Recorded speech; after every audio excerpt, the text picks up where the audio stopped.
MQM Pakistan کے رہنما خالد مقبول صدیقی کہتے ہیں پیپلز پارٹی کراچی کے وسائل پر پلتی ہے.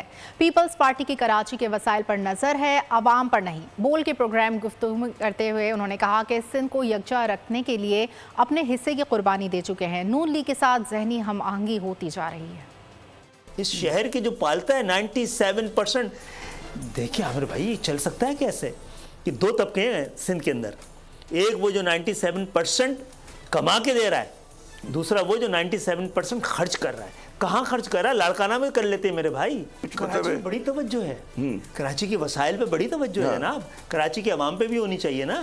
ہم نے اپنے حصے کی، سندھ کو جوڑے رکھنے کی، سندھ کے لوگوں کے درمیان غلط فہمی کی خلیج کو کم کرنے کے لیے ہم اپنے حصے سے زیادہ والی قربانی دے چکے. پاکستان مسلم لیگ نون نے بہت سارے مراحل سے گزر کے خاصی پختگی بھی آئی ہے، اور میرا خیال ہے تھوڑا سا ہمارے ساتھ ان کی ذہنی ہم آہنگی کے لیے راہیں ہموار ہونے کے امکانات بھی ہیں.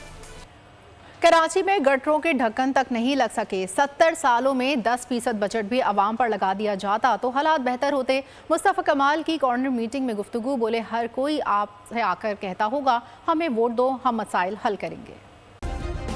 سبسکرائب کریں اور بیل دبائیں تاکہ کوئی خبر رہ نہ جائے.